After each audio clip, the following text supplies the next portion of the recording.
मला वाटतं रूम मध्ये सगळे भरून महाब्रँड आहेत, महाराष्ट्राचे महाब्रँड. लोखंडे साहेब म्हणजे ज्यांना मी मान सन्मान आदर करतो मनापासून, डॉक्टर रविराज, ते खरोखरच 28 वर्षाचा ब्रँड म्हणजे सुपर महाब्रँड, फक्त महाराष्ट्राचा नव्हे, फक्त भारताचा नव्हे तर जगाचा महाब्रँड. तर या रूम मध्ये याच्या अगोदर माझे चांगले जीवाचे मित्र निलेश कुलकर्णीजी, ज्यांनी देशाचं ब्रँड एवढं मोठं केलंय, त्यांना पण आपण महाब्रँडच म्हणू शकतो. तर अशा ठिकाणी आल्यानंतर आणि अशा कार्यक्रमाला आल्यानंतर अर्थसंकेत सुद्धा आता महाराष्ट्राचा खरोखर एक महाब्रँड आहे. आणि अमित बागवेंचं आमंत्रण असलं की लोक कुठूनही येतात आणि कसे येतात, गडबड देतात तरी येतात, कारण त्यांचं मान सन्मान आमच्या मनामध्ये एवढं आहे. प्रदीप लोखंडे तर नेमके डायरेक्ट पुण्यावरून आले, रविराज साहेब ठाण्यावरून आले, आम्ही जवळून आलो, परंतु सगळे लोक हजर राहतात. याचं कारण एकच आहे, ब्रँड आणि ब्रँड बिल्डिंग हा फार महत्त्वाचा विषय झाला आहे. आपल्याला जी व्हॅल्यू मिळते ना आपल्या प्रोडक्ट किंवा सर्व्हिससाठी, ती व्हॅल्यू मिळते आपल्याबद्दल लोकांच्या मनामध्ये ज्या इमोशन्स असतात आपल्या प्रोडक्ट बद्दल किंवा सर्व्हिस बद्दल, त्याचं पैशांमध्ये जे रूपांतर होतं आणि जी प्रॉफिट मार्जिन आपल्याला वाढवून मिळते, that depends on the strength of the brand that you have created. आपण किती मजबूत ब्रँड करू शकतो किंवा करतो त्याच्यावर अवलंबून असतं आपलं नेट प्रॉफिट. कुठच्याही बिझनेसमध्ये, कुठच्याही उद्योगामध्ये सगळ्यात महत्त्वाचं असतं प्रॉफिटेबिलिटी. आणि मी नेहमी असं म्हणतो की समाजाला जर मजबूत करायचं असेल ना, तर चांगल्या लोकांच्या हातामध्ये चांगलं प्रॉफिट सुटणं महत्त्वाचं आहे. IISM एवढी चांगली मजबूत संस्था आहे, 950,000 विद्यार्थी शिकतात, भारतातली सगळ्यात मोठी संस्था आहे स्पोर्ट्स मॅनेजमेंटसाठी.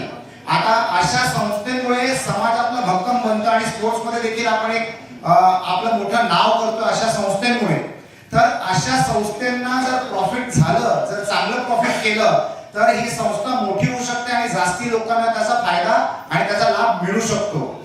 ब्रँड आणि ब्रँडिंग याचं महत्त्व मला एवढं बारीकीने माहिती आहे, कारण जेवढे पण बिझनेसेस मी करतो त्याच्यामध्ये माझा सर्वात पहिला प्रथम प्रयत्न असतो ब्रँड क्रिएट करणं. कारण ब्रँड क्रिएट केल्यानंतरच तुम्हाला रेव्हेन्यू मायनस कॉस्ट जे उरतं प्रॉफिट, तो तुम्हाला मिळू शकतो. आणि हा प्रॉफिट एवढा असला पाहिजे की तुम्ही तुमचं ते कार्य मोठं करत जाऊ शकता.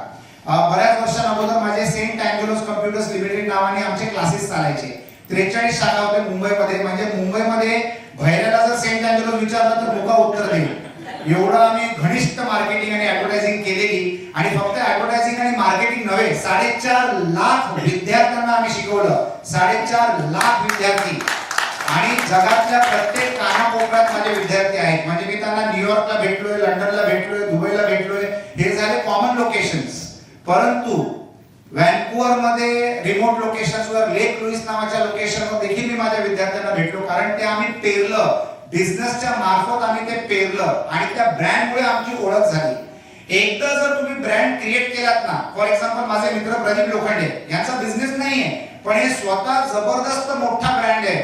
2 लोकांना तुम्ही डायरेक्ट पत्र लिहू शकता, नरेंद्र मोदी नवी दिल्ली आणि प्रदीप लोखंडे पुणे. फक्त तुम्ही एवढं लिहिलं ना तर तो पोस्टकार्ड त्यांच्याकडे पोस्ट आणि त्यांना पोस्टकार्ड मॅन ऑफ इंडिया म्हटलं जातं. ते फक्त त्या कशासाठी म्हटलं जातं? Because he has become a personality, he has become a brand. मी तर असं सांगेन, या रूम मध्ये बसलेल्या प्रत्येक व्यक्तीने जे करावं ते ब्रँडिंग घडवण्यासाठी करावं, ते अत्यंत महत्त्वाचं आहे. डॉक्टर वास्तू रविराज ही अ ब्रँड. म्हणजे वास्तू किंवा वास्तुशास्त्र बद्दल जर आपण कुठेही ऐकलं तर याचं नाव ताबडतोब ठणठण आपल्या मनामध्ये जागृत होतं. तर ब्रँड आणि महाब्रँड हे बनवणंच आपला हेतू असला पाहिजे. जेव्हा तुम्ही ब्रँड क्रिएट करताना तेव्हा तुमची जिम्मेदारी वाढते, कारण तुम्हाला व्हॅल्यू द्यायचं असतं. म्हणजे समजा जर गाडीच्या रूपांतरामध्ये जर मला उदाहरण द्यायचं झालं तर मी लोकांकडनं मारुतीचे पैसे घेणार आणि त्यांना मर्सिडीजची डिलिव्हरी देणार. आपण ते जर तसं करू शकलो तर खरोखर आपला ब्रँड महाब्रँड बनू शकतो. आणि हीच लोकांची अपेक्षा असते आणि ती अपेक्षा पूर्ण करणं ही आपली मेहरबानी नाही आहे उद्योजक म्हणून, हे आपलं कर्तव्य आहे. हे करणं गरजेचं आहे. येणाऱ्या 50 वर्षांमध्ये एक लक्षात ठेवा मित्रांनो, की आज जागतिक परिस्थिती जर आपण पाहिली तर प्रत्येक नागरिक येणाऱ्या वर्षांमध्ये, येणाऱ्या काळामध्ये स्वतःच्या देशात सुरक्षित राहणार आहे. रशियन रशियामध्ये राहणार, ब्रिटिशर UK मध्ये राहणार, चायनीज चायनामध्ये इंडियामध्ये राहणार, कारण परिस्थिती बदललेली आहे आणि ते आपण पाहतोय, दैनंदिन आपण पाहतोय. आणि जेव्हा पण अडचणी येतात ना तेव्हा त्याच्यामधनं वेगळेच काहीतरी सोल्युशन्स निघतात. आपली जी अवलंबून आपण जे राहतो तेलावर, ते पण आता चेंज होईल. ते सोलारवर जाईल, हवेवर जाईल, पाण्यावर जाईल, काहीतरी त्याचा मार्ग निघेलच. लोक शोध लावतीलच, कारण माणूसच एक असा व्यक्ती आहे ज्याला बुद्धिमत्ता आहे आणि त्या बुद्धिमत्तेच्या आधारे माणूस काय ना काहीतरी नवीन सोल्युशन पैदा करेल, ज्याच्यामध्ये आपण दुसऱ्या लोकांवर अवलंबून राहायची गरज राहणार नाही. मी असं म्हणतो की भारत देशामध्ये ना हे एवढं मोठं देश आहे की आपण एका देशात पूर्ण जग आहोत. आपल्याला कोणाचीच गरज नाहीये, आपणच एवढं मोठं मार्केट आहोत. 147 करोड आबादी, आपली आबादी चायनापेक्षा जास्ती झालेली आहे. आपल्याला कोणाचीच गरज नाहीये.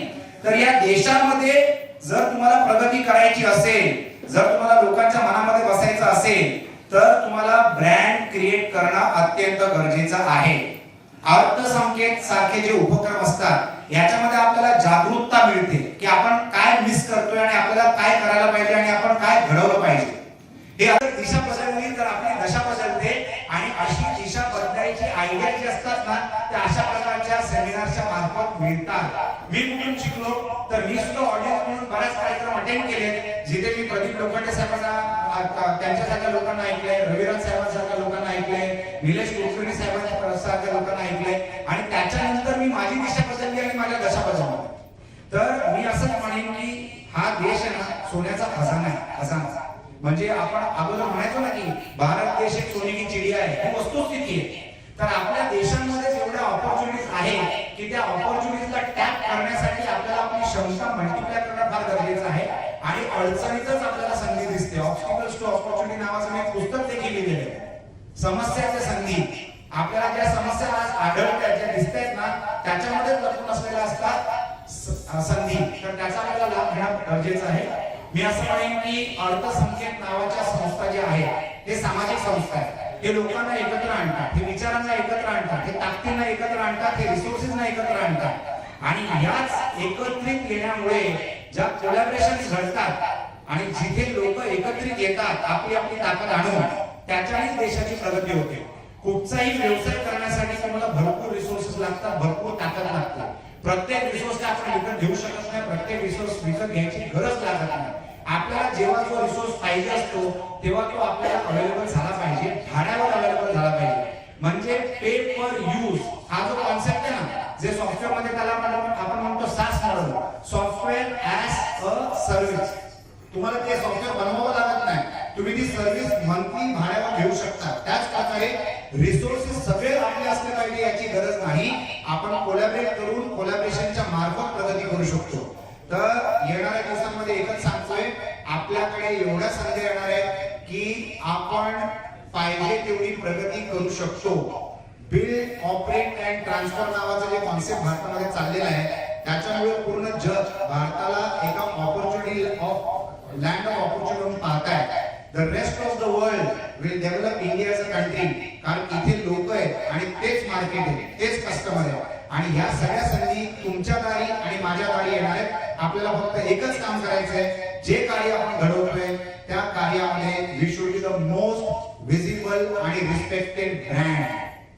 महाराष्ट्राचा महाब्रँड तर झालाच पाहिजे, परंतु फक्त महाराष्ट्रापर्यंत विचार करून चालणार नाही. मराठी माणसांनी भारताचं नाव उज्ज्वल केलं पाहिजे आणि जगामध्ये एक भारतीय नागरिक काय करू शकतो हे घडवून दाखवायची आज पाळी आलेली आहे. आणि सोपी पाळी म्हणजे आपण हमखास करू शकतो.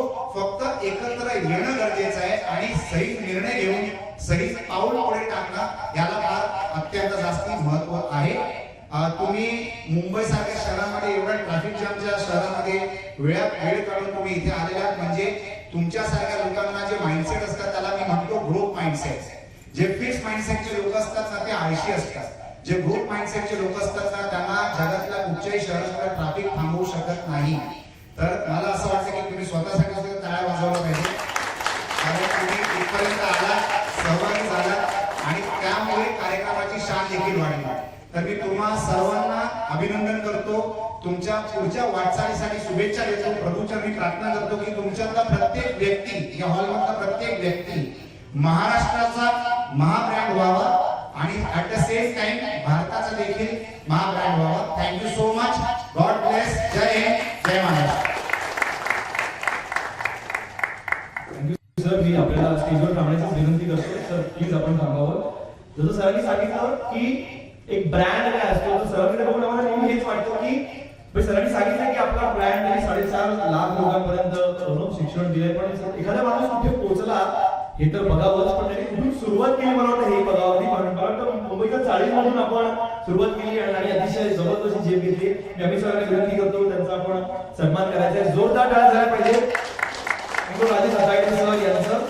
त्यांनी जसं मी म्हणालो की मुंबईच्या चाळीतून अगदी सुरुवात करून आज ते ग्लोबल सेंट अँजेलोस ग्रुप ऑफ कंपनीचे चेअरमन म्हणून कार्यरत आहेत. रिअल इस्टेट, त्याचबरोबर हेल्थ केअर, हॉस्पिटॅलिटी, तंत्रज्ञान, मीडिया, शाश्वत विकास अशा विविध क्षेत्रात सर आपण आपला ठसा उमटवलेला आहे. आणि एक भारी गोष्ट सर जाताना सांगतो की सरांनी ती मेन्शन डायरेक्टली केली नाही, पण एका ब्रँडला मला वाटतं सरांकडे बघून आम्हाला हे कळतं की मोठं होतोय, त्याचबरोबर कुठे थांबावं सुद्धा हे कळायला पाहिजे. म्हणजे जसं कम्प्युटरच्या गोष्टी जेव्हा बदलल्या तेव्हा आपण कम्प्युटर एज्युकेशन मधून जो शिफ्ट केला आणि तो खरंच एक खूप मोठी गोष्ट आहे. त्यामुळे जोरदार टाळ्या. थँक्यू.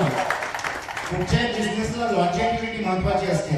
1990s मध्ये मला संधी दिसली कम्प्युटर एज्युकेशन मध्ये, कारण आपले भूतपूर्व प्रधानमंत्री म्हणाले IT is not only India's today, IT is India's today, IT is India's tomorrow and IT is Indian territory. परंतु 2018 साली आम्ही ती कंपनी बंद केली, कारण आज कम्प्युटर एज्युकेशन तुम्हाला शाळेमध्ये आणि कॉलेजमध्ये मिळतं. त्या काळाची गरज होती म्हणून तेव्हा मी तो बिझनेस सुरू केला. त्याच्यानंतर आणि त्याच्या बरोबर जेवढे बिझनेस मी सुरू केलेले आहेत ते आमरण चालतं असे बिझनेसेस आहेत. तर तुम्ही बिझनेस जो करता त्या बिझनेसला कधीच मरण नाही झालं पाहिजे असा तुम्ही त्याचा रिसर्च करूनच तो बिझनेस करा. हे अत्यंत महत्वाचं आहे. दुसरी गोष्ट, तुम्ही जर बिझनेस करत असाल तर उधारीवाला बिझनेस करू नका, कारण मग तुमचा बिझनेस रिकव्हरीचा बनतो, प्रोडक्टचा आणि सर्व्हिसचा नसतो. तर कृपया करून, मी 22 बिझनेस करतो, एकही बिझनेस मध्ये माझी उधारी नसते. पहिलं पैसे माझ्याकडे येतात असा पुस्तक धंदा नाही करायचा जिथे तुमची मुद्दल आणि तुमचा नफा तुमच्या कस्टमरच्या दारात असतो, कारण तो तुम्हाला कधीच मिळणार नाही. आणि जर तुम्ही उधारीवर माल दिलात ना तर तुम्ही त्या बिझनेसचे फायनान्सर झाले दुसऱ्यासाठी. म्हणजे तुम्ही कर्ज उचलता त्या बिझनेस करण्यासाठी स्वतःचं घर गहाण ठेवून, आणि तुम्ही तुमच्या कस्टमरला उधारी देतात आणि तुमच्याकडे काहीच गहाण नाही ठेवले, आणि जर काही पैसे नाही दिलं तर मॉर्गेज केलेलं घर गेलं. तर प्लीज तुम्ही what business you do is immaterial. तुम्ही बिझनेस कसा करता त्याला अत्यंत जास्ती महत्व आहे. Thank you so much. I work with and for Konark Cancer Foundation. It's a foundation which takes care of cancer patients. If you know anyone suffering with cancer, then we at Konark Cancer Foundation can connect the person with the right resources and facilities to ensure that the right time, right treatment reaches the patient. Whether it is connecting the resources or providing resources to the cancer patient, we do it all. It also includes support for accommodation in the city of Mumbai. We are associated and connected and networked with the right resources, the right doctors and the right hospitals. We can bring all of this on a table to you so that it is convenience for you. Whether it is guidance, whether it is medical support, or whether it is operating procedures, our team facilitates every activity required for the patient and the support required for the family. We also connect you to the right NGOs and donors to ensure that you also get financial support and aid to whatever extent possible to ensure that the treatment happens and the life is saved.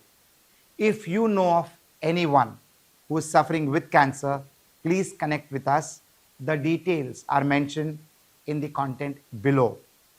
Konark Cancer Foundation is an NGO. It's a not-for-profit organization, and we have lots of volunteers which support this good deed.